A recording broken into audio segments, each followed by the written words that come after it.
I now give the floor to His Excellency Subramaniam Jaishankar, Minister for External Affairs of India.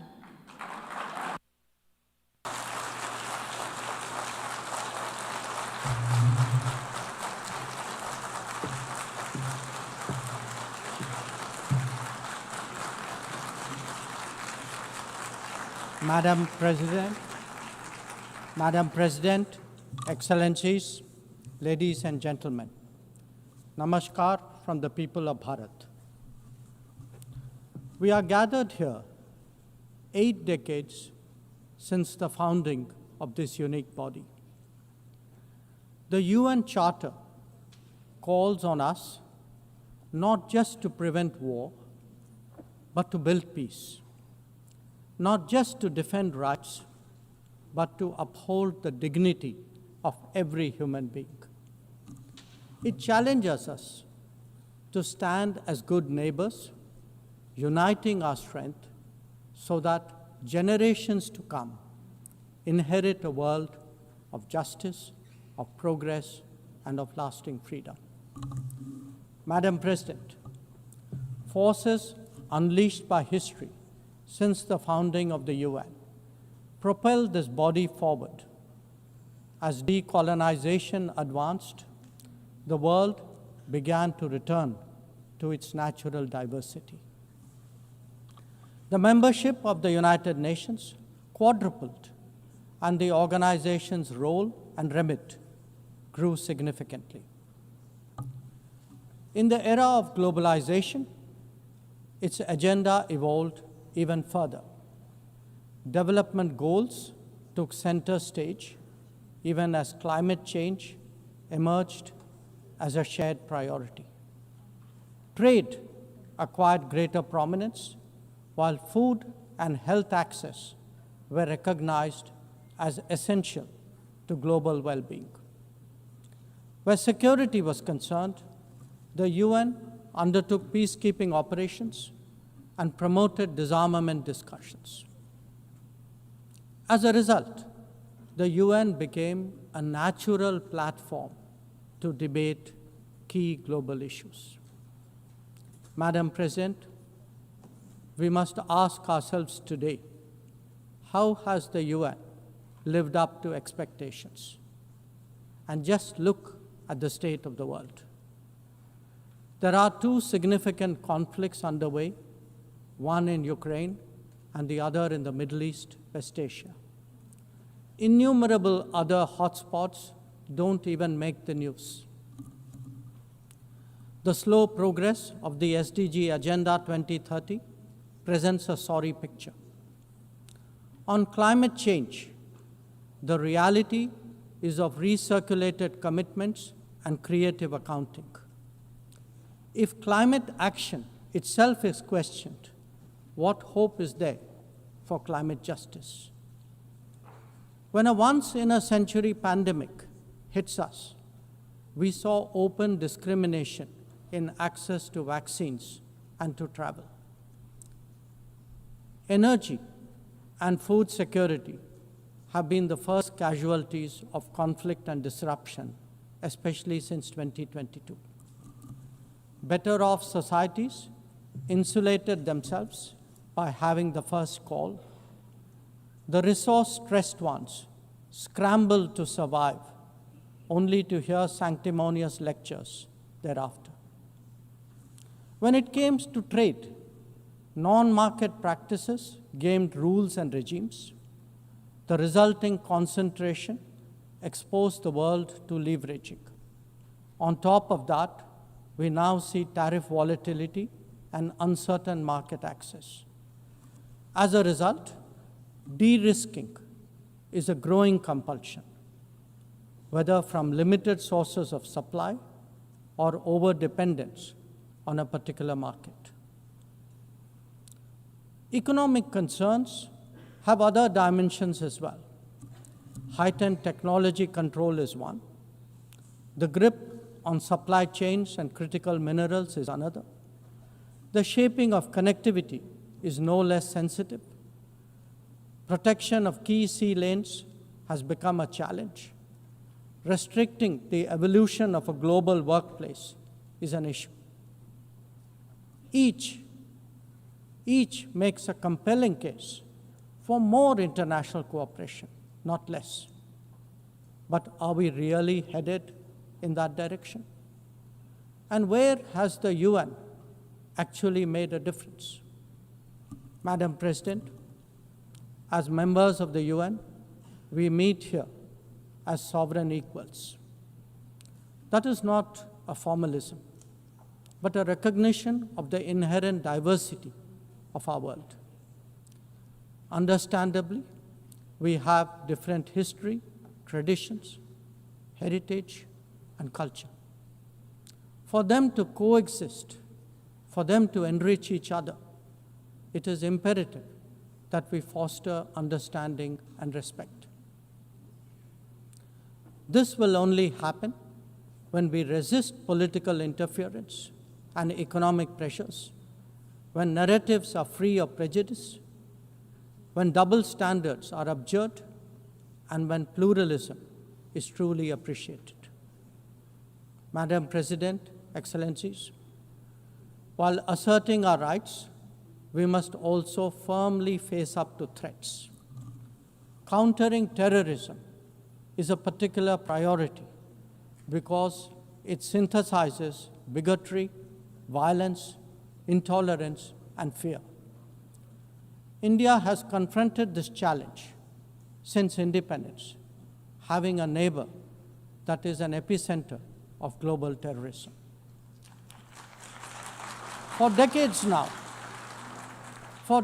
now, major international terrorist attacks are traced back to that one country. UN's designated lists of terrorists are replete with its nationals. The most recent example of cross-border barbarism was the murder of innocent tourists in Pahalgam in April this year. India exercised its right to defend its people against terrorism and brought its organizers and perpetrators to justice. Because terrorism is a shared threat, Madam President, it is essential that there is much deeper international cooperation. When nations openly declare terrorism a state policy, when terror hubs operate on an industrial scale, when terrorists are publicly glorified, then such actions must be unequivocally condemned. The financing of terrorism must be choked, even as prominent terrorists are sanctioned. Relentless pressure must be applied on the entire terrorism ecosystem. Those who condone nations that sponsor terror will find that it comes back to bite them. Madam President, an objective report card will show that the UN is in a state of crisis. When peace is under threat from conflicts, when development is derailed by lack of resources, when human rights are violated by terrorism, the UN remains gridlocked. As its ability to forge common ground diminishes, belief in multilateralism also recedes.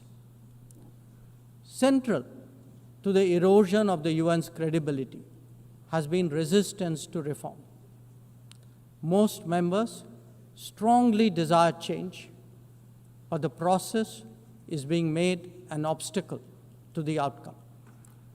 It is imperative that we see through this cynicism and purposefully address the reform agenda.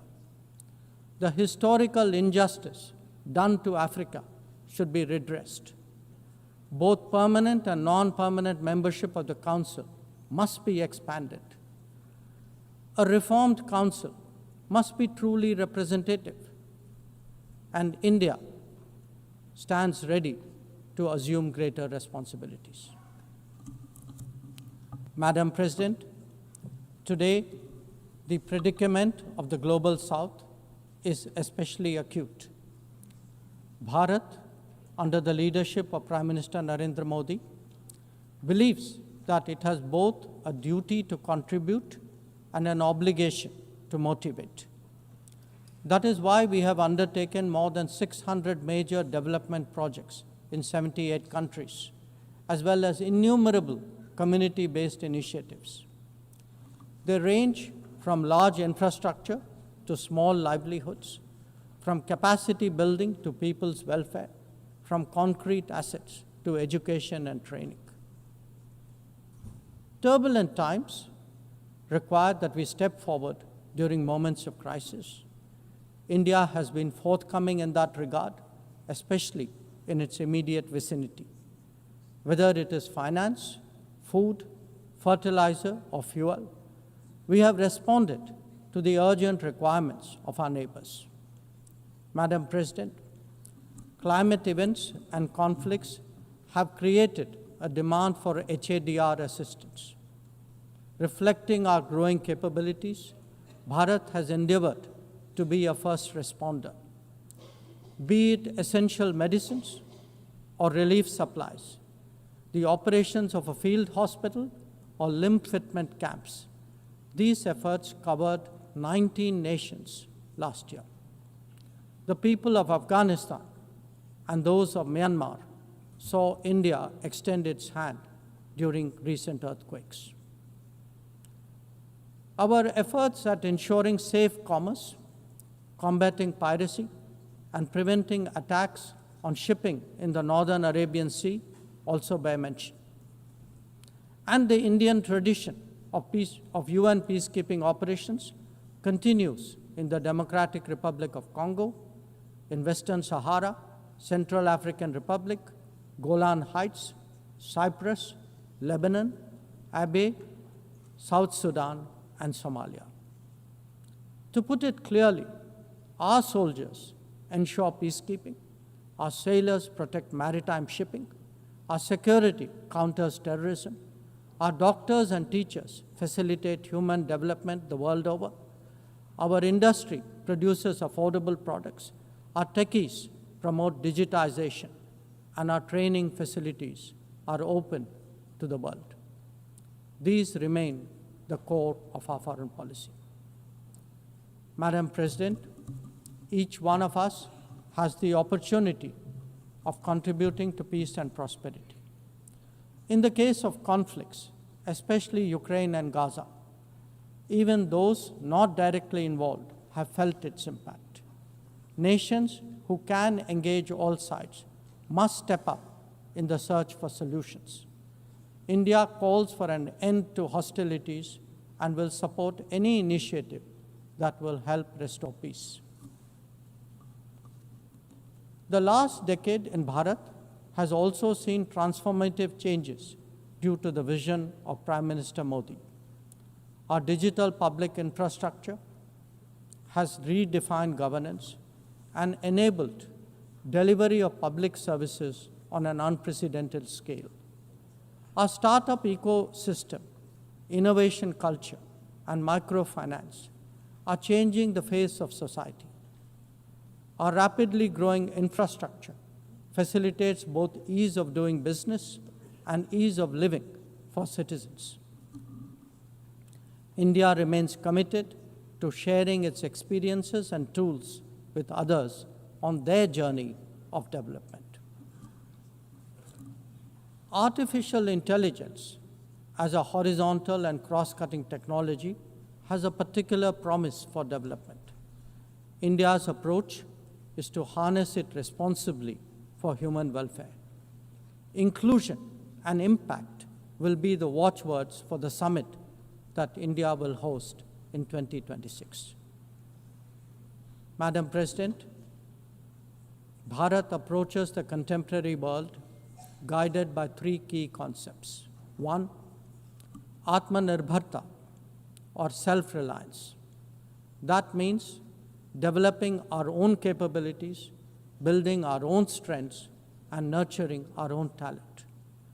We see its results already, be it in manufacturing, in space programs, in pharma production, or in digital applications. Make, innovate, and design in India also benefit the world. 2. Atma Raksha, or securing oneself.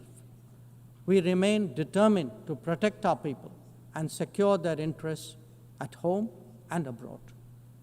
That means zero tolerance for terrorism, robust defense of our borders, forging partnerships beyond, and assisting our community abroad. And 3, Atma Vishwas, or self-confidence. As the most populous nation, as a civilizational state, as a rapidly growing major economy, we are confident about who we are and what we will be. Bharat will always maintain its freedom of choice and will always be a voice of the Global South. Madam President, these are certainly challenging times for the international community. Many of our assumptions and expectations no longer hold. In such circumstances, it is imperative to stay strong, to hold firm, and to deepen friendships. International cooperation must prevail because islands of prosperity cannot flourish in an ocean of turbulence. A world order requires common purpose, as it does empathy for others. That is where we look to the United Nations. Madam President, every member who can make this world a better place must have the opportunity to do their utmost. And for that to happen, reformed multilateralism is the obvious way. The 9th decade of the UN must be one of leadership and hope. Bharat will do its fair share and more. I thank you.